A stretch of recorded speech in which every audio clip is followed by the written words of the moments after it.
Metabolism TV आपका स्वागत है। आपके मेटाबॉलिज्म और स्वास्थ्य के बारे में सही जानकारी, विटामिन डी और आपका स्वास्थ्य। मैं फ्रैंक सुआरेज हूँ, मोटापा और मेटाबॉलिज्म के विशेषज्ञ। मैं आज आपसे थोड़ा और विस्तार से बात करना चाहता हूँ कि वास्तव में शरीर में पर्याप्त और काफ़ी महत्वपूर्ण विटामिन डी होने का कितना महत्व है।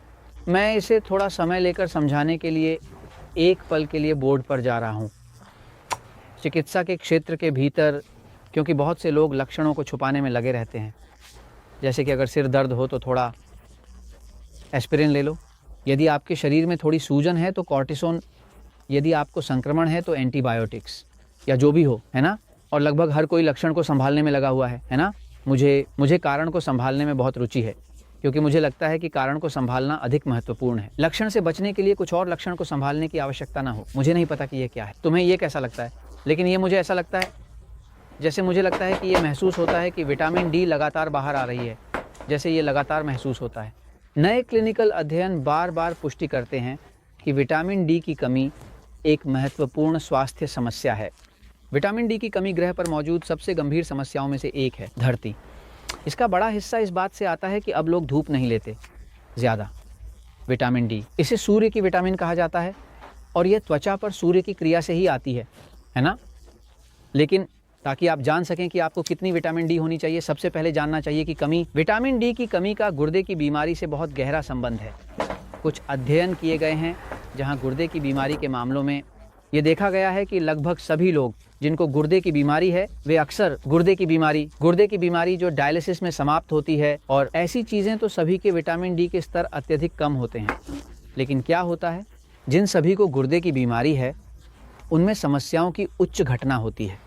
हृदय संबंधी या हृदय की समस्याओं से संबंधित, जैसे कि हृदय और परिसंचरण तंत्र, या यह कि जिन लोगों को गुर्दे की बीमारी है और जिनको हृदय संबंधी समस्याएं हैं, सभी को विटामिन डी की कमी से जोड़ा गया है। ये पता चला है कि पहले ही खोजा जा चुका है कि विटामिन डी का एक प्रभाव होता है जो अक्सर दबाता है। ये प्रभावशाली रूप से निष्क्रिय तंत्रिका तंत्र को दबाता है, जो आपके शरीर के उस महत्वपूर्ण हिस्से को, जो शरीर की मरम्मत करता है, जो कैंसर से लड़ता है। इसलिए विटामिन डी की कमी का संबंध कैंसर के अधिक होने से भी है।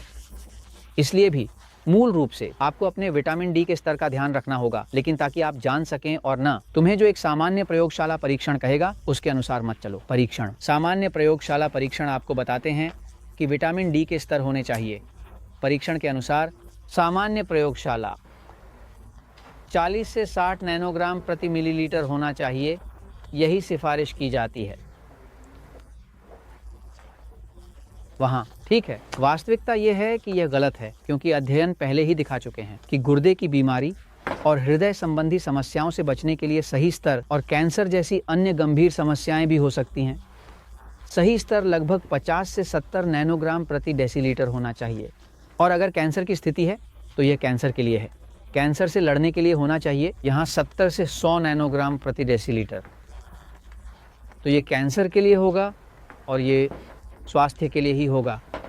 ठीक है, जब तक आपके विटामिन डी के स्तर 50 से 70 नहीं होते, आपकी प्रयोगशाला परीक्षा में आप यह सुनिश्चित नहीं कर सकते कि आपको समस्याएं नहीं होंगी, न गुर्दे की बीमारी से, न हृदय संबंधी समस्याओं से, न कैंसर से। और अगर आप किसी समस्या से जूझ रहे हैं, कैंसर के मामले में आपको इसे 70 और 100 के बीच बनाए रखने की कोशिश करनी चाहिए, क्योंकि विटामिन डी कैंसर विरोधी है। अब विटामिन डी के लिए सही परीक्षण, 2 परीक्षण हैं। एक परीक्षण है जिसे 1,25 OHD कहा जाता है, और एक और परीक्षण है जिसे 25 OHD कहा जाता है। यह जो यहाँ पर है ये बहुत सटीक नहीं है, इसलिए उस परीक्षण को ज़्यादा स्वीकार न करें। ठीक है, वह परीक्षण जो आपको चाहिए वास्तव में यह जानने के लिए कि आपके शरीर में उपलब्ध विटामिन डी के स्तर क्या हैं, 25 OHD, और यह सभी देशों में उपलब्ध है। समस्या ये है कि कभी कभी वे बेचते हैं, यह सस्ता है और इसलिए वे आपको इसे लेने के लिए प्रेरित करना चाहते हैं, लेकिन वास्तविकता ये है, अगर आप बनाए रखते हैं, यदि आपके विटामिन डी के स्तर 50 से 70 नैनोग्राम प्रति डेसीलीटर हैं, तो आप स्वास्थ्य बनाए रखते हैं। और अगर आपको कैंसर है या आपके किसी को कैंसर है तो इसे 70 से 100 के बीच बनाए रखें, और यही वास्तव में विज्ञान को दर्शाता है। और मैं ये तुम्हें इसलिए बता रहा हूँ क्योंकि यह सच हमेशा जीतता है।